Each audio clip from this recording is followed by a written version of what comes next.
Abdul Muttalib, তুমি তো আমাদের আমির, আমাদের সর্দার, তোমাকে আমরা এটাই বলতে চাই, মুহাম্মদ যে কলেমার দাওয়াত দিচ্ছে এটাকে নিষেধ করে দাও।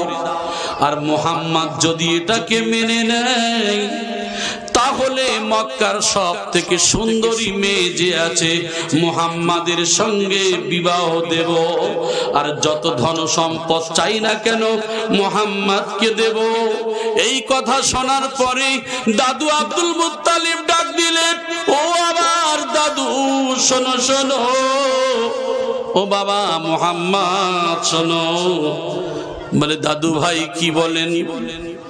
ওই সময় বলে, ভাইজান তুমি যে কলেমার দাওয়াত দিচ্ছ লা ইলাহা ইল্লাল্লাহু মুহাম্মাদুর রাসূলুল্লাহ, এই কলেমার দাওয়াত তুমি বন্ধ করে দাও। যদি সব থেকে মক্কার সুন্দরী মেয়ে তোমার সঙ্গে বিবাহ দেবে, তোমার অর্থ সম্পদে ভরিয়ে দেবে। ওই সময় বলেছিল, দাদু গো, ও আমার দাদু আব্দুল মুত্তালিব, আমি নবী যদি ওই যে সূর্য এবং চন্দ্রের থেকে সুন্দরী মহিলা যদি আমার সঙ্গে বিবাহ দেওয়া হয়, সব সম্পদ যদি আমার দেয়া হয়, আমি নবী এই কলেমা থেকে সরতে পারি না। একবার জোরে বলেন সুবহানাল্লাহ। আমাদের যদি একবার বারে ধরে বলে তুই একবার এই ভাষাটা বল, তোর 50 টাকা দেবো, মাল বারে গিয়ে বলবে না? বলবে না? হ্যাঁ, ইমানের জোর আছে না নাই? ইমানের জোরে এত বারে ফেলেই কি করছে, যে নাম করুক না কেন, যাই হোক 50 টাকা তো পাবো, এর নাম হলো মুসলমান। অথচ এরাই বলে নবী 12-11টা বিবাহ করেছে, 13টা বিবাহ করেছে। এরাই বিচার করে। কারা করে? এরাই নবীর বিচার করে। আল্লাহর নবীর জীবনে যে বিবাহগুলি, নবী তো একমাত্র আয়েশা ছাড়া শব্দ 40 বছরের উপরে। নবীর বয়স কম, আপনার তো 1 বছরের বউ যদি বড় হয় ঝগড়া করেন, বলে ও মেয়ের বিবাহ করা যাবে না, আমার থেকে 1-2 বছরের বড় মেয়েকে বিবাহ করা যাবে না। আর নবীর বয়স হলো 25, আর হযরতে মা খাদিজার বয়স হলো 40। তাহলে নবী আমার বিবাহ করেছেন শখ মেটানোর জন্য না একমাত্র আল্লাহর দ্বীনকে টিকানোর জন্য? এই বিশ্ব মুসলমানেরা কাল খুলে খেয়াল করে শুনুন, আমি আপনাদেরকে এই কথা বলতে চাইছি, যে নবীকে এত কথা বলা হলো, সেই নবীর মধ্যে যদি লোভ থাকতো তাহলে নবী তো বলতে পারতেন, ঠিক আছে সুন্দরী মেয়ে, যদি ভারতের সুন্দরী মেয়ে যদি সঙ্গীতা বিজলানি হয়, সঙ্গীতা বিজলানি কেন, এর থেকে যদি হাফ যদি সুন্দর হয়, যদি বলা যায় তোর সঙ্গে বিবাহ দেবো, তুই ছেড়ে দে, আমরা বলবো যাই হোক ওইটাই হলে যথেষ্ট। আল্লাহর নবী, বিশ্ব নবী সব ছেড়ে দিয়ে যে নবী কলেমার দাওয়াত দিলেন, দাদুকে বললেন, দাদু ভাই আমি এই কথাগুলি মেনে নিতে পারি না। জোরে বলেন সুবহানাল্লাহ। আমার ভাই জানেরা, তাহলে বোঝা যায় নবীর জীবনে যত মহিলাকে বিবাহ করেছিল আয়েশা ছাড়া সব 40 বছরের ঊর্ধ্বে। এই 40 বছরের বেশি মেয়ে নবী বিবাহ করেছিলেন। সেই সময় একমাত্র রাসূলুল্লাহ সাল্লাল্লাহু আলাইহি ওয়াসাল্লামের নিজের পাশের বলতে কেউ ছিল না। এমন একটা দুঃখ বেদনার সময় নবীর পাশে এরা ইসলাম নিয়ে এসেছিলেন। জোরে বলেন সুবহানাল্লাহ। ও সোনার ভাইয়েরা, সেই নবীর প্রতি আমরা বিচার করি, নবীর যদি লোভ থাকতো তাহলে তো এটাই করতেন। কিছু কিছু নাস্তিক ভাইয়েরা ফোন খুললে ফোনের ভিতরে বলে মুহাম্মদ নারী পিপাসু ছিল। নাউজুবিল্লাহ বলেন। কোন কারণে? বলে নারী পিপাসু ছিলেন, উনি মারিয়া কিপ্তিয়াকে এই করেছেন ওই করেছেন। ও ভাই জানেরা, আমি একটা কথা আপনাদের বলবো, এর আগেও বলেছিলাম, আপনার FBI রিপোর্ট অনুযায়ী আমি বলেছিলাম বেটা ছেলের থেকে মেয়ে ছেলে বেশি। বলা হয়েছে নিউ ইয়র্কে ৭৮ লক্ষ, ব্রিটেনে 50 লক্ষ, রোম সাম্রাজ্যে 90 লক্ষ। কয়েকটা দেশের কথা আমি বলেছিলাম এর আগে। এই সমস্ত দেশে পুরুষের থেকে মেয়ে বেশি। তাহলে মেয়ে যদি পুরুষের থেকে বেশি হয়, একটা পুরুষ একটা মেয়ের বিবাহ করলে তাহলে বেশি মেয়ে থাকবে না থাকবে না? কথা বলেন।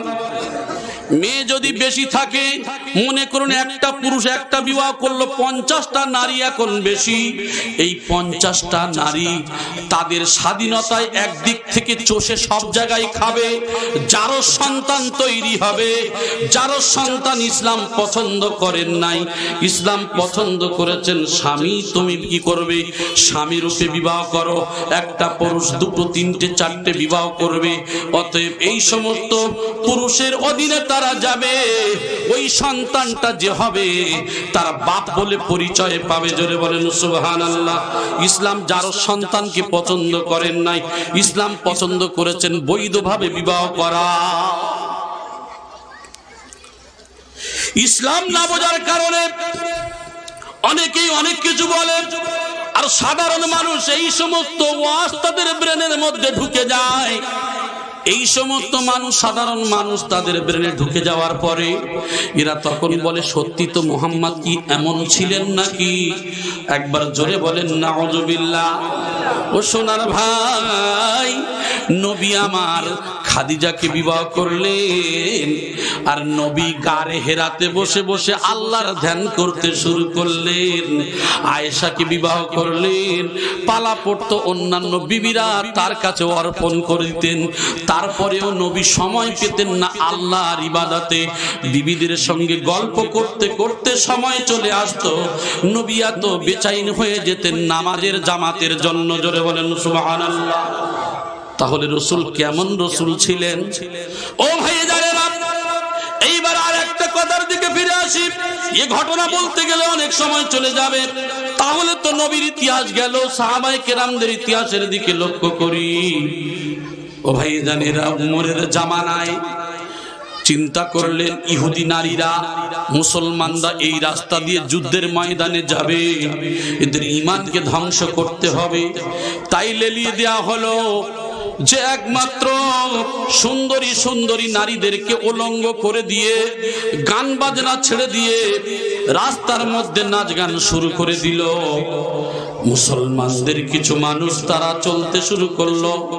যেতে যেতে দেখেন সুন্দরী সুন্দরী নারীরা রাস্তায় তারা এমন করে নাচা গানা করে। এই অবস্থা দেখে খলিফায়ে মুসলিমিন উমরের কাছে এসে হাজির।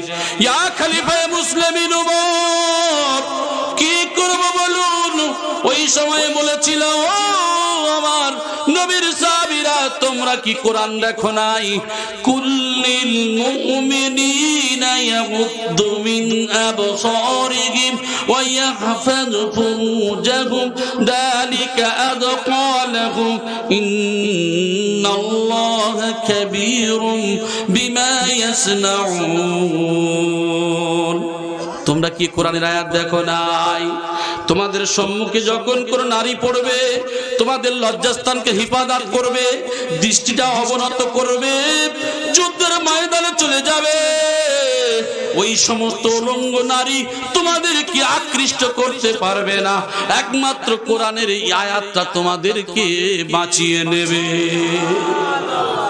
আমল করতে শুরু করলেন, আবার যেতে শুরু করলেন, চক্রান্ত করলেন। মহিলারা নাচা গানা শুরু করে দিল। সবাই চলে যায় মাথাটা নত করে। খলিফায়ে মুসলিমিন উমর পিছনে যায়। পার হয়ে গেল। নারীদের মধ্য থেকে যে সর্দারিনী ছিল, সঙ্গে সঙ্গে বলছে, খলিফা ওমর একটু দাঁড়াও দাঁড়াও।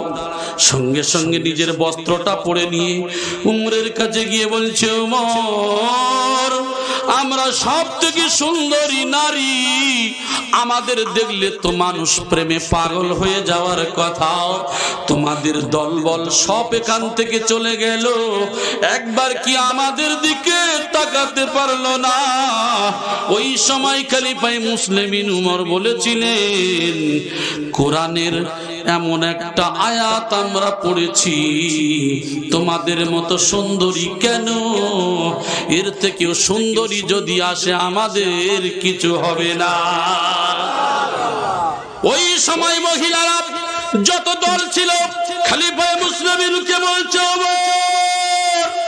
কোরআনের যদি একটা আয়াতের ক্ষমতা যদি এত থাকে, ও গোবর আজকের মুসলমান বানিয়ে নাও, কারণ এই কোরআনের এত আয়াত তাহলে কত ক্ষমতা বলো। হাতে হাত দিয়ে কলেমা পড়তে শুরু করলেন, আশহাদু আল্লা ইলাহা ইল্লাল্লাহু ওয়া আশহাদু আন্না মুহাম্মাদান আবদুহু ওয়া রাসূলুহু। আরেকটু জোরে বলেন সুবহানাল্লাহ। আমি আপনাদেরকে বলতে চাইছি, কোরআনের আয়াতের একটা আয়াতের ক্ষমতা যদি এত হয়, সেই মহিলারা বললেন কোরআনের এতগুলি আয়াতের ক্ষমতা তাহলে কত। ও ভাইজানেরা, এইবারে আমি চলে আসি, তাহলে তো সাহাবাদের জীবনের একটা ইতিহাসের কথা আমি তুলে ধরলাম। আমার ভাইজানেরা, এবার একবার দেখেন সুফি মুফতি আজানগাছি রহমাতুল্লাহ আলাইহির চতুর্থ আপনার তৃতীয় খলিফা সুফি তাপসী রহমাতুল্লাহ আলাইহি, তারপরে চতুর্থ খলিফা হলেন সুফি সবল সিংহপুরী রহমাতুল্লাহ আলাইহি। ইনার জীবনের নিউ মার্কেটের কথা একটু বলি। ইনি যখন হুজরা থেকে বার হতেন, বার হয়ে আস্তে আস্তে করে যখন মাথাটা নত করে আল্লাহর কোরআনটা কোলে করে নিয়ে বুকের মধ্যে ধরে নিয়ে যেমন হাঁটতেন, ওই জমিনে যখন পা পড়তো আমরা তাকিয়ে তাকিয়ে দেখতেন, ওয়াইবাদুর রহমানিল্লাযীনা ইয়ামশুনা আলাল আরদি হাওলা, যে আল্লাহর বান্দারা জমিনের উপর দিয়ে যখন চলে, এই জমিনটা টের পায় না আমার উপর দিয়ে মানুষটা এমন করে চলে। ওই মানুষগুলি যখন চলে অহংকার নিয়ে চলে, আর এমন একজন আল্লাহর মেহবুব বান্দা যখন চলে, অহংকার তো দূরের কথা, অহংকারকে দাফন করে দিয়ে চলে। আমরা চলি যদি ভালো পোশাক হয়, ভালো যদি একটা বুট জুতো পরতে পারে, হাতে যদি ঘড়ি থাকে, জিন্সের প্যান্ট আর গেঞ্জি যদি পরতে পারে, যদি ভালো করে রিং করে যদি আপনার বেল্ট পরা যায়, হাতে ঘড়ি মাথায় ক্যাপ দিয়ে বাবু চলে। আচ্ছা বলেন তো, আস্তে আস্তে চলে না অহংকারের সঙ্গে চলে? অহংকার না হলেও মাল দেখানোর জন্য চলে, ওই দেখানোটাই হলো আসল অহংকার। মানুষ জান্নাতে যাবে, জান্নাত কি নানার বাড়ির গোয়াল পেয়েছেন নাকি? এত সহজ নয়। জান্নাতে যাওয়া বড় কঠিন, তবে ইমানদারের জন্য সহজ, ইমানদারের জন্য সহজ। আমি আপনি একটু ফিকির করি, ইসলামকে নিয়ে ভাবি, চিন্তা করি। সারা জীবন শুধু তাবাররুক খাবেন আর একটু ওয়াজ নসিহত শুনে এখানে ঝেড়ে দিয়ে চলে যাবেন, কাজ কিছু হবে না। দিলের মধ্যে আসর করতে হবে। এই জন্য করে বয়ান বক্তৃতা শোনার সাথে সাথে যদি কথা না বলেন, ও মগজে থাকবে না। আমার ভাইজানেরা, তাহলে আমি আপনাদেরকে যে কথা বলছিলাম, আল্লাহর মেহবুব বান্দা যখন চলতেন, মাথাটা নত করে করে চলতেন, আবার মাঝে মাঝে পাটিটা যে সরে যেত, সুন্দর করে পাটিটা আবার ভজিয়ে দিতেন। ও ভাই জানেরা, আমার সচক্ষে দেখা, এই যে আপনার যে জায়গায় এখন মজলিস চলছে পার্কে, পার্কে একদিন আমি হুজুর কিবলার পাশে বসে আছি, একটা পিপিলিকা যেটা আপনার কামড়ালে জ্বালা করে, ওটা কি আপনার কি পিপিলিকা বলে এখানে? কাঠ পিঁপড়া বলে, তাই তো? আমাদেরও একই কথা। ও ভাই, এই কাঠ পিঁপড়া একবার হুজুর কিবলার গায়ে উঠেছে, যে ওই কাঠ পিঁপড়াটা এইরকম ধরে নিয়ে আমি জানি হয়তো সেরে দেবে, হয়তো আমরা কি করি, ধরেই মেরে দিই, কামড়ে দেবে। কারণ হুজুর কিবলাটাকে ধরলেন, ধরে মুচকি মুচকি হাসলেন, আর কোথায় দিলেন? একটা জায়গায় আস্তে করে ছেড়ে দিলেন টেবিলের উপরে। সুবহানাল্লাহ। আমার সচক্ষে কটা দেখা রাখা, আমি সেটাই বলছি। নিউ মার্কেটে ছাড় পোকা এত বেশি ছিল যে ছাড় পোকা হুজুর কিবলা কোটোই করে ধরে নিয়ে এক জায়গায় সাইডে গিয়ে দেখি আস্তে আস্তে ছেড়ে দিচ্ছেন। সুবহানাল্লাহ বলে ইলাহি রহমত ज़्यादा कर কিয়ামত তক तमाम আলমের উপর। সুবহানাল্লাহ। আরে আমরা তো জবানে বলি, আর তিনি জবান দিয়ে বলেন, জীবনে আমল করে দেখান। সুবহানাল্লাহ। একটু ফিকির করেন, চিন্তা করেন, আসলে কোন দরজার ওলি ছিলেন, এটা আমাদের বোধগম্যের বাইরে। আমরা শুধু মানুষকে কি করি, মানুষকে ঘৃণা, ঠাট্টা, গীবত ছাড়ার কিছু বুঝি না। অথচ আমি তো গুনাহগার, আমি তো বুঝি না। আমার মধ্যে অহংকার আছে, আমার মধ্যে তাকাব্বুরি আছে, আমার মধ্যে চলাফেরার মধ্যে কত গুনাহ না লুকিয়ে আছে, ঠিক কিনা বলে? আমরা তো মানুষ, তিনিও মানুষ। মানুষের মধ্যে পার্থক্য, তারা আল্লাহ হাসিল করেছে। আমার ভাই জানেরা, তো যে কথা বলছিলাম, আল্লাহ পাক রব্বুল আলামিন তাই বললেন, তারা আল্লাহর সঙ্গে অন্য কোন মাবুদকে ডাকে না, শরীয়ত সম্মত কারণ ব্যতীত কাউকে হত্যা করে না এবং জিনাও করে না। তারা কারা? তারা আল্লাহর মেহবুব বান্দা, তারা হলো মুমিন। ইন্নামাল মুমিনুনা আল্লাযীনা ইযা যুকিরাল্লাহু ওয়াজিলাত কুলুবুহুম ওয়া ইযা তুলিয়াত আলাইহিম আয়াতুহু যাদাতুহুম ঈমানাও ওয়া আলা রাব্বিহিম ইয়াতাওয়াক্কালুন। আল্লাহর মুমিন বান্দা হলো ওরাই ইযা যুকিরাল্লাহ, আল্লাহর জিকির যখন করা হয়, ওয়াজিলাত কুলুবুহুম, তাদের অন্তরে কম্পন শুরু হয়ে যায়। ওয়া ইযা তুলিয়াত আলাইহিম আয়াতুহু, আর আমার যখন নিদর্শন সমূহ পাঠ করা হয়, যাদাতুহুম ঈমানা, আমার তাদের ঈমানটা কি হয়, বেড়ে যায়। একবার জোরে বলি সুবহানাল্লাহ। তাদের ভরসা হয় ওয়া আলা রাব্বিহিম ইয়াতাওয়াক্কালুন, তাদের ভরসা হয় একমাত্র আল্লাহর উপরে। আরেকটু জোরে বলি সুবহানাল্লাহ। আমার ভাই জানেরা, আর যে ব্যক্তি এই সকল কাজ করে সে শাস্তি ভোগ করবে। কিয়ামতের দিন তাদের শাস্তি দ্বিগুণ বাড়িয়ে দেয়া হবে। এক শ্রেণীর মানুষ তারা থাকবে, তারা কি করবে না, এই সমস্ত হারাম কাজগুলি করবে না, আল্লাহর দিনকে মেনে চলবে। আর এক শ্রেণীর মানুষ যারা করবে, তাদের তো কিয়ামতের দিন যে শাস্তি থাকবে আরো দ্বিগুণ করে বাড়িয়ে দেয়া হবে, এবং তাদের শাস্তি তো হবে, লাঞ্ছিত হবে, অপমানিত হবে, আর অনন্তকাল এই শাস্তি তারা ভোগ করতে থাকবে। আমি বলেছি, মানুষ যখন কিয়ামতের দিন বিপদে পড়বে, ওই দিন পাশে দাঁড়ানোর মতো আর কেউ থাকবে না। দুনিয়ায় যদি আপনি বিপদে পড়েন, একজন সাহায্যকারী পাবেন, সেটা আপনার ভাই, পাড়া, প্রতিবেশী সাহায্য করবে। আর মরণের পরে যদি বিপদে পড়েন, সাহায্যকারী বলে কাউকে পাবেন না, কারণ আপনি তো জালিম, আপনি তো অত্যাচারী। তাহলে কি করে আপনি পাবেন? আমার ভাই জানেরা, আল্লাহ পাক রব্বুল আলামিন বলেন, আয-যানিয়াতু ওয়াজ-যানি ফাজলিদু কুল্লা ওয়াহিদিন মিনহুমা মিয়াতা জালদাতিন ওয়া লা তাখুযুকুম বিহিমা রাফাতুন ফি দীনিল্লাহি ইন কুনতুম তু'মিনুনা বিল্লাহি ওয়াল ইয়াউমিল আখির। আল্লাহ পাক রব্বুল আলামিন জানিয়ে দিচ্ছেন সূরা নূরের 2 নম্বর আয়াতের মধ্যে, জিনাকারী নারী ও পুরুষ প্রত্যেককে 100 ঘাত বেত্রাঘাত করো। আল্লাহর বিধান পালনে তাদের উভয়ের প্রতি তোমাদের মনে অনুগ্রহ, দয়া আসা উচিত নয়। এখন আপনাদের একটা কথা বলি, শরীয়তের হুকুম হলো, যদি কোনো মানুষ অবৈধ কাজ করে, কি করবে? তাকে বেত্রাঘাত করা হবে। আচ্ছা বলেন তো, যদি বেতের ছড়ি যদি লাগানো হয় কারোর, আমরা দাঁড়িয়ে দাঁড়িয়ে দেখি, মায়া হবে না? হবে না? কথা বলে, দুনিয়ার নিয়মে মায়া হবে।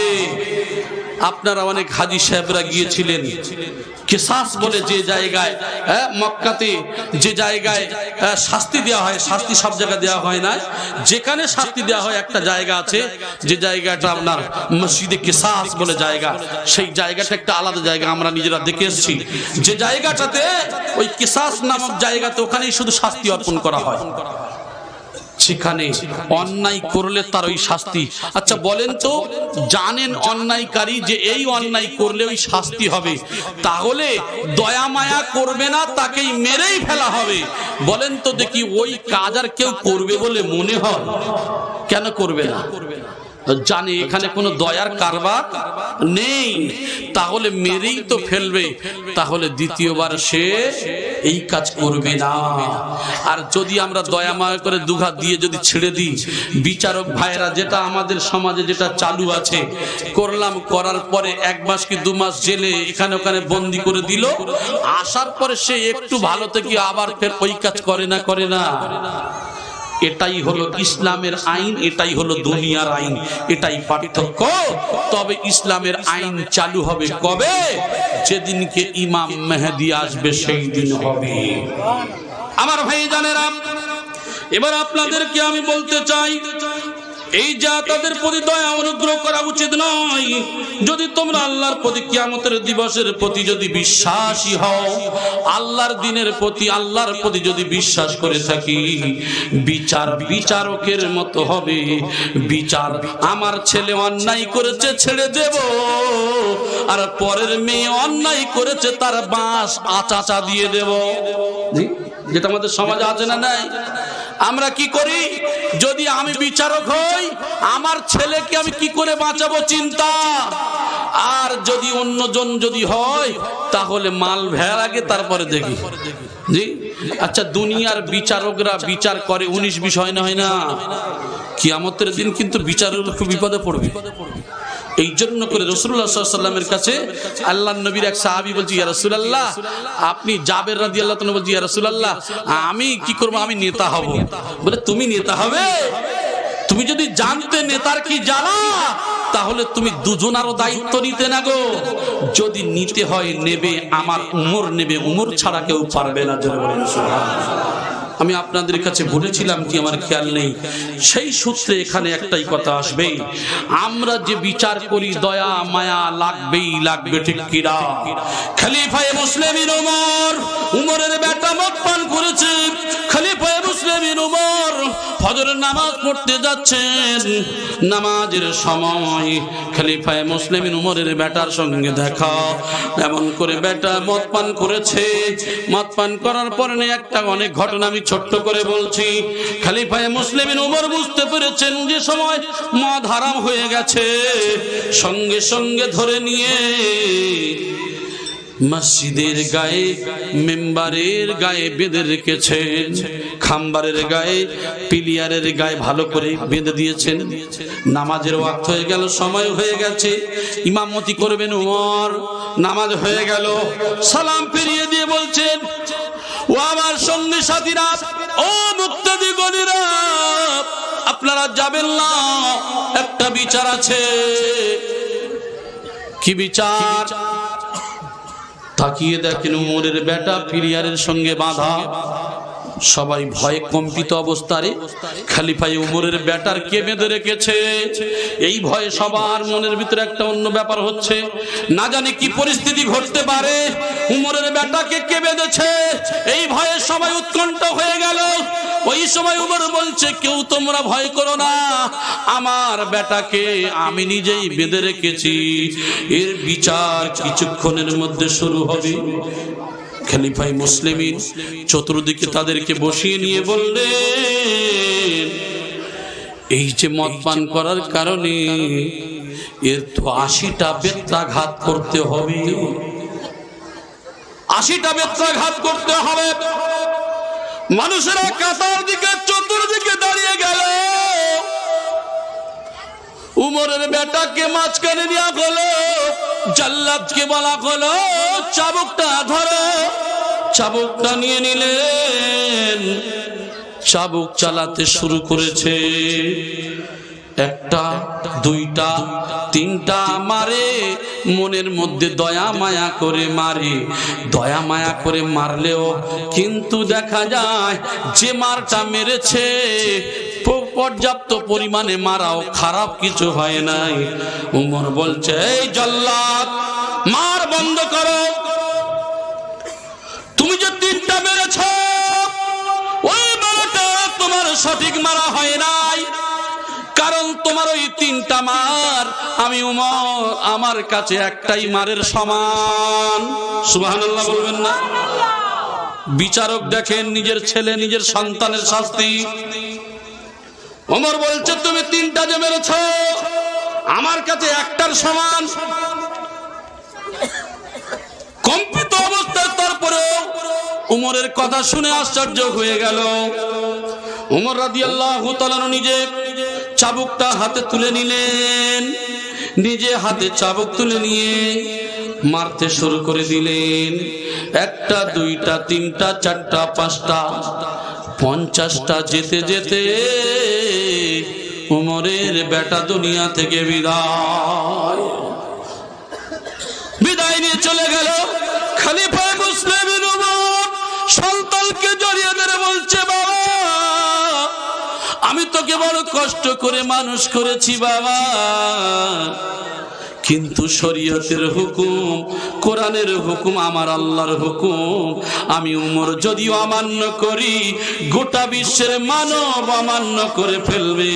আমি উমর তোমার থেকে আমার আল্লাহর হুকুমকে বড় ভালোবাসি। তবে বাবা রে, আমি তোকে বড় মহব্বত করি, বড় ভালোবাসি, কিন্তু আমার আল্লাহর আইনটাকে কিন্তু আমি তোমার থেকে ভালোবাসি না। আমি আল্লাহর আইনকে তার থেকেও বেশি ভালোবাসি। খলিফা মুসলিম সন্তানের জড়িয়ে ধরে ক্রন্দন করেন, ক্রন্দন করেন। দুনিয়ার মহব্বত, দুনিয়ার ভালোবাসা তো থাকবে, তারপরেও দাফন কাফনের ব্যবস্থা করা হলো। দাফন কাফনের ব্যবস্থা করে দিয়ে, দাফন করে দিয়ে বেত্তা তুলে নিলেন। 30টা তো এখন পর্যন্ত বাকি।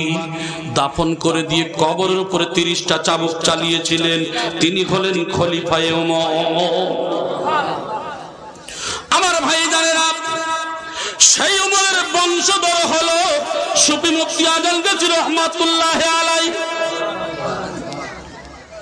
তার বিচারটা এইরকমই হওয়া উচিত, এবং এইরকমই বিচার। আমার ভাই জানেরা, আমি আপনাদেরকে বলতে চাই, আল্লাহর মেহবুব বান্দাদের দিকে লক্ষ্য করেন। সবল সিংহপুরী রহমাতুল্লাহর কিছু ইতিহাস আমার মনে আছে, তবে আমি অত ভেঙে বলতে চাচ্ছি না, কিছু বিচারের কথা। তবে আমি আপনাদেরকে একটু বোঝাই দিলাম খলিফা উমরের ইতিহাসের দিকে। আপনারা জানেন তিনি এমন স্টিক, এমন ক্ষমতা, এমন দাপট ছিল যে মানুষ সামনে দাঁড়িয়ে বুঝতে পারতেন যে দেখলে যেন আল্লাহকে মনে করিয়ে দেয়, ঠিক কিনা? আল্লাহর মেহবুব বান্দার দিকে দেখলে মনে হয় যিনি একটা প্রকৃত আল্লাহর মেহবুব বান্দা। আমার ভাই জানেরা, একটা চোর তার মুখের দিকে তাকালে বুঝতে পারবেন, একটা অপরাধী তার যখন বিচারের মাঠে নিয়ে আসবেন মুখের দিকে তাকালে বোঝা যায় মুখের ফেসটা। আমার আপনার কিছু বোঝার ক্ষমতা আছে না নাই? কথা বলে, মুখের ফেস দেখে মানুষের ভালো মন্দ অনেকটা অনুমান করা যায়। আমরা তো কিছুই বুঝি না, অনুমান কিছুটা অন্তত কিছু বোঝা যায়। আমার বলার উদ্দেশ্য হলো, উমর রাদিয়াল্লাহু তাআলা আনহু এরকম বিচারক ছিল যে উমরের বিচারটা এত স্ট্রিক্টলি, এত ক্ষমতাবান, যে বিচার তার কাছে নিজের সন্তান বিচারটা সঠিক পেয়েছে। আপনারা জানা ইতিহাস, একজন মুসলিম একজন ইহুদি আল্লাহর নবীর খলিফার কাছে বিচার নিয়ে গেছে। উমর রাদিয়াল্লাহু তাআলা আনহুর কাছে বিচার নিয়ে গেছেন। বলছে এর আগে কার কাছে বিচার নিয়েছে? বলে নবীর কাছে। নবীর কাছে বিচার নিয়ে গেছে, পছন্দ হয় নাই, বলে না, ইহুদির পক্ষে রায় দিয়েছে। বলে ঠিক আছে, একটু দাঁড়াও। চলে গেলেন কামরার মধ্যে, বার হয়ে আসলেন তরবারি নিয়ে, ওই মুসলমানকে এদিক থেকে চালিয়ে ওদিকে করে দিলেন। তখন রটে গেল উমর মুসলমানকে হত্যা করেছে। আল্লাহর নবী বললেন না না, উমর মুসলমানকে হত্যা করে নাই, উমর তো সঠিক বিচারটাই করেছে। আমার বলার উদ্দেশ্য হলো, হিন্দু হোক, মুসলমান হোক, জৈন হোক, খ্রিস্টান হোক, একজন বিচারকের দায়িত্ব হলো এটাই, সঠিক বিচার করা। সে আমার ভাই হলেও অন্যায়কারী। একজন জজ যদি হয়ে থাকেন, জজ কোন মুসলমানের জজ হতে পারে না, কোন হিন্দুর জজ হতে পারে না, কোন খ্রিস্টানের জজ হতে পারে না। ওই জজ তার দায়িত্ব হলো বিচার করা, সঠিক জায়গায় বসে সঠিক বিচার করবে। ওই বিচার যদি 19-20 হয়ে যায়, কাল কিয়ামতের ময়দানে তার হিসাবের কাঠগড়াতে দাঁড়াতে হবে। এত সহজ নয় আমার ভাই জানেরা।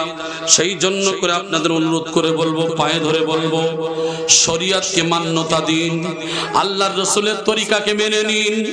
আমরা যারা দায়িত্বে আছি, বরং কি করব, কোন যদি বিচারক, কোন যদি মানুষ, কোন অন্যায়কারী যদি আমাদের কাছে আসে, বাদী বিবাদী, আমাদের কাছে দায়িত্ব হলো, আমার ভাই তুমি তো মুসলমান, তুমিও তো হিন্দু, বা তুমিও তো মুসলমান, না না তোমরা তো ভাই ভাই, সামান্য 1 বিঘত 1 হাত অমুক তমুক এই জমিনের জন্য, জায়গার জন্য কেন বিবাদ করো ভাই? আমার হুজুর কিবলা আপনারা জানেন, এই যে হুজুর কিবলা যিনি গদ্দিনসীন, ইনি একদিন বয়ানের মাধ্যমে বলেছিলেন যে বাবা 1 বিঘত 1 হাত জায়গার জন্য মামলা করতে যেও না বাবা, কত টাকা তোমার চলে যাবে, অথচ সব বেকার হয়ে যাবে। ও বাবা, 1টা হাত যদি ছেড়ে দাও, সে তোমার ভাই, তোমার পাড়া প্রতিবেশী, তোমার গ্রামের ভাই। ওই 1 হাত ছেড়ে দেওয়ার জন্য অনন্ত জীবন কবরে শুয়ে শুয়ে সদকায়ে জারিয়ার সওয়াব পাবে। কিসের ঝগড়া, কিসের ঝগড়া করেন ও ভাই জানেরা? ওই 1 হাত জায়গা যে ছেড়ে দিয়েছে, ওই জায়গাটা তার উপকারে লেগেছে, জেনে রেখে দেবেন। ওই যে ব্যক্তি ব্যবহার করছে আর আপনার কবরের সঙ্গে সাদকায়ে জারিয়া হয়ে গেছে, আপনার পা ঘুরিয়ে পৌঁছাচ্ছে প্রত্যেক দিন। এই জন্য করে আমাদের দায়িত্ব হলো ভালোবাসা দিয়ে বোঝানো। আমরা কি করি, বরং আমরা বলি এই 1 কাজ কর, 2 পার্টি এসেছে, 1 পার্টি প্রথম জানালো, আমি বলছি তুই তমলুক থানায় গিয়ে আগে কেস কর। আবার 1 পার্টি পরে এসেছে, বলে তোর এরকম করেছে, বলে হ্যাঁ, তুই আর 1 কাজ কর, তুই তমলুক থানায় গিয়ে তুইও লাগা। কাজ কারবার দেখেছেন, এদিকে এরও বললো, ওদিকে ওরও বললো। আমার ভাই, এইবারে মাঝখান থেকে বলছি, এটা তোর এই করতে হবে, কিছু মাল দে, এর কাছেও খায়, ওর কাছেও খায়, কদিন আমি আপনি বাঁচবো জি? আরামে থাকবেন, আরামে খাবেন, 10 বছর 20 বছর। ইন্নাল্লাহা আলিমুন খাবীর, ইন্নাল্লাহা আলিমুন বিজাতিস সুদূর। যার দেখার সে ঠিক দেখছে, যার খবর ঠিক খবর রেখে দিয়েছে। কেননা 2 কানে তো 2 জন সিসি ক্যামেরা বসানো আছে। ওই 2টা সিসি ক্যামেরার সম্পর্কে আমি বলেছিলাম, এই 2টা সিসি ক্যামেরা সব সময় রেডি হয়ে আছে।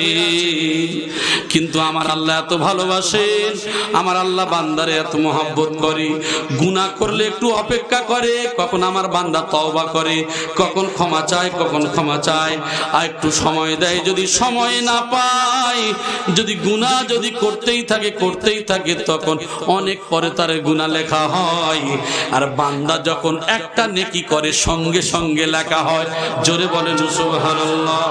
হে মানুষ, একবার কি চিন্তা হয় না, ফিকির হয় না, একবার কি ভাবনা?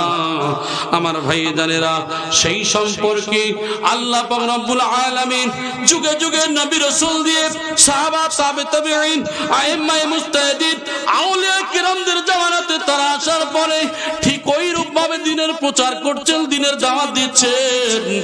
আমি আপনি যদি একটু ফিকির করি, চিন্তা করি, তাহলে বুঝতে পারবো। আমার ভাই জানেরা, এবার আমি যে হাদিসটা পড়েছিলাম, আন উবাদাতুস সামিত আন্নান নবী সাল্লাল্লাহু আলাইহি সাল্লাম قال খুযু আন্নী قد جعل الله لهن سبيل البكر بالبكر جلد مئات تغريب عامي والسيب بالسيب جلد مئات الرجم উবাদা ইবনে সামিত রাদিয়াল্লাহু তাআলা আনহু বলেন, রাসূলুল্লাহ সাল্লাল্লাহু আলাইহি সাল্লাম বলেন, তোমরা আমার নিকট হতে আল্লাহর বিধান গ্রহণ করো। কথাটি রাসূল সাল্লাল্লাহু আলাইহি সাল্লাম দুবার বললেন। আল্লাহর বিধান কে পাঠিয়েছেন? আল্লাহ। বিধান কে দিয়েছেন? আল্লাহ। প্রচার করেছেন কে? রাসূল। তাই বলছে আল্লাহর দেওয়া বিধান আমার নিকট থেকে তোমরা যা পেয়েছো সেগুলো সঠিকভাবে তোমরা মেনে নাও, তোমরা সঠিকভাবে তোমরা এগুলো করো। একবার নয় দুবার বললেন। আল্লাহ তাআলা তাদের জন্য নির্ধারণ করেছেন অবিবাহিত নারী ও পুরুষকে 100 বেত্রাঘাত এবং 1 বছরের জন্য নির্বাসন করতে হবে, আর বিবাহিত নারী পুরুষ রজম করতে হবে। এখানে একটা কথা বলি, যদি ইয়ং ছেলে মেয়ের মধ্যে জেনা হয় তাহলে 100টা বেত্রাঘাত করা শরীয়তের হুকুম। আচ্ছা 100টা বেত মারলে সে বাঁচবে না মরবে? মরে যাবে। আর যদি বিবাহিতা হয়, বিবাহের পরে স্বামী আছে বিবি আছে, তারপরে অবৈধ সম্পর্ক আছে না নাই? আপনাদের এলাকায় নাই, আমাদের এলাকার কথা বলছি। আমার কাছে তো অনেক পেশেন্ট এমন আসে শুধু জি এই সব কারবার শুধু চলছে। এখন মলি সাহেবদের কারবার, যদি তাবিজ দিয়ে যদি পয়সা নেওয়া যায় সর্বনাশ হয়ে যাবে। যে দিনে 50-1 লাখ কামিয়ে ফেলতে পারবে। আমার ভাই আলহামদুলিল্লাহ, শুধু হাক্কানি আঞ্জুমানের ছায়াতলে যদি না থাকতাম তাহলে মনে হয় কোথায় চলে যেতাম আল্লাহ পাকই ভালো জানে। আলহামদুলিল্লাহ, কারণ আল্লাহর শুকর গুজারি ছাড়া আর কোনো রাস্তা নাই। আমি আপনাদেরকে যে কথা বলতে চাচ্ছি, আসলে মলি সাহেবদের তাবিজ কবজে কাজ হবে না। এ তরিকা ধরতে গেলে রাসূলুল্লাহর তরিকা ধরলে শান্তি হবে, নচেত শান্তি পাবেন না। আমার ভাই জানেরা, যে কথা বলছিলাম, তাহলে বিবাহিতা নারী পুরুষ যদি জিনা করে 360টা খ মারবে। কি মারবে? পাথর দাঁড় করিয়ে দেওয়া হবে, পাথর নিক্ষেপ করা হবে। 360টা পাথর যদি মারা যায় ওর বাঁচবে বলে মনে হয়? আরে তো তার আগেই তো চলে যাবে। 25 পিস ঠিক সাইজের মাল পড়লে ওখানে খবর শেষ। আমাদের ভাই আগে বলছিলেন, আমাদের মনোনা সাহেব বলছিলেন না, আমাদের ডক্টর সাহেব, উনি মাস্টারিও চাকরি করেন, উনি একটা কথা বলছিলেন না, দাহিয়াতুল কলবির ইতিহাস বলছিলেন। সম্ভবত আমি যতটুকু শেষে শুনেছি, দাহিয়াতুল কলবি একজন সাহাবী কখন হলেন? ইনি তো জ্যান্ত মেয়েদেরকে পুঁতে ফেলতেন। নিজের মেয়েকে নিয়ে গর্ত করছেন, বাপ বাপ বলে চিৎকার দিয়ে বলছে, আব্বু আপনি কি করবেন? বলে মা একটু পরে দেখতে পাবে। তো নিজের ওই মেয়ে কাপড় দিয়ে মুখ টুক সব মুছিয়ে দেয়। মেয়ের সঙ্গে বাপের মহাব্বত বেশি আছে না নাই? কথা বলে বেশি মহাব্বত। সেই সন্তান গিয়ে বারবার মুখ মুছিয়ে দেয়, বলে আব্বু কি করবে? বলে একটু পরে দেখতে পাবে। গর্ত করে নিজের সন্তানকে ওই গর্তের মধ্যে ফেলে দিয়ে নুড়ি পাথর দিয়ে পাথর নিক্ষেপ করা হয়েছে। রক্ত ফিনকি দিয়ে বার হতে শুরু হয়েছে। চিৎকার দিয়ে বলছেন, আব্বু আমি তো কোনো দোষী নয়, আমাকে ছেড়ে দেন, আমি দূর দেশে চলে যাব, আমি আপনার বাড়িতে যাব না। অনেক কাকুতি মিনতি করার পরে নিষ্ঠুর পিতা তারপরেও তিনি দাফন করে দিয়ে চলে গেলেন। বারবার আওয়াজ যখন ভেসে আসে, রাসূলুল্লাহর কাছে গিয়ে এক মসজিদে নববীর কোণে গিয়ে ক্রন্দন করছেন, কাঁদছেন। কি ব্যাপার? কাঁদে কে? ইয়া রাসূলুল্লাহ, অমুক একজন ব্যক্তি কান্নাকাটি করছে, নিয়ে এসো। কি ব্যাপার, তুমি কাঁদো কেন? ইয়া রাসূলুল্লাহ, ইয়া হাবিবাল্লাহ, হুজুর আমি এই জন্য করে কাঁদি, আমার জীবনে আমি এমন একটা পাপ করেছি যে আমার আল্লাহ মাফ করবে না। কি এমন অপরাধ করেছো যে মাফ করবে না? তখন ঘটনাটা যখন বলছেন, আল্লাহর রাসূলের চোখ মোবারক থেকে পানি ঝরঝর করে ঝরছে। বিআইয়ি জামবিন কুতিলা, কি অপরাধী তুমি মারলে? মানুষ কি পারে এইভাবে হত্যা করতে? মানুষ কি এত নিষ্ঠুর হতে পারে? নিজের সন্তানকে গর্তের মধ্যে ফেলে দিয়ে পাথর নিক্ষেপ করে তার কপাল ফেটে ফিটকি দিয়ে ফোয়ারা দিয়ে রক্ত বের হচ্ছে। নিজের পিতা, নিষ্ঠুর পিতা চাপা দিয়ে চলে আসছে। আমার ভাই, এই পরিস্থিতি তারপরেও আল্লাহর রাসূল শুনে টপটপ করে চোখ থেকে পানি পড়ছে। তারপরে রাসূল বললেন, মানুষ কি এত নিষ্ঠুর হতে পারে?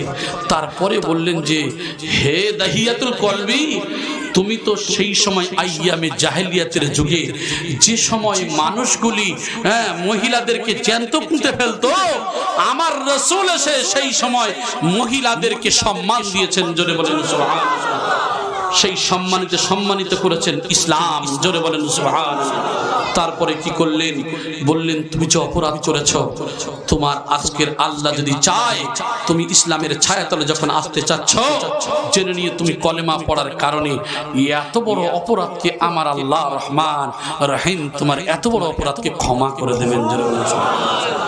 আপনারা জানেন যে মক্কা শরীফ থেকে যে আপনার মসজিদে আয়েশা থেকে যখন যায়, ওই তানঈম বলা হয়, মসজিদে আয়েশাতে যাওয়ার ওই যে লাল বাসগুলো দাঁড়িয়ে থাকে, ওই স্ট্যান্ডের পাশেই এই কবর, জ্যান্ত মহিলাদের যে পুঁতে ফেলার কবরটা ওখানেই রয়েছে। আমার ভাই, আমাদের এই যে বৃদ্ধ হাজী সাহেবরা জানতো, এই জন্য করে অতটা কিছু ছোটাহাঁটা করা বা বিভিন্ন এইগুলো জানে না, বা ঠিকমতো মানুষ আরবিতে কথাও না বলতে পারলে বা ওখানে যদি ঠিকমতো যোগাযোগ না করতে পারে কি করবে? যায় কাজ সেরে চলে আসে আসলে কাজগুলো। আর জাননেওয়ালা লোক আলেম যদি থাকে তাহলে অনেক কিছু হাদিস কোরআন দিয়ে তারা বোঝাতে পারবে এবং বোঝাটা সুবিধা হয়। তো যাই হোক, যে কথা বলছিলাম আমার ভাই জানেন, একবার দরুদ শরীফ পড়েন তো।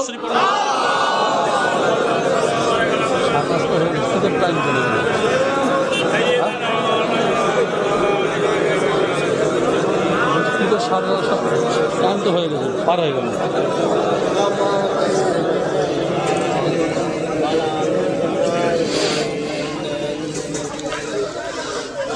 আসলে বলতে বলতে টাইম কখন শেষ হয়ে গেছে, আর একটা হাদিস শুনিয়ে দিন ইনশাআল্লাহ। আমার ভাই একটু মুহাব্বতের সঙ্গে দরুদ শরীফ পড়ে উঠবেন না কিন্তু এই টাইমে, একটা হাদিস শুনিয়ে দেবো ইনশাআল্লাহ।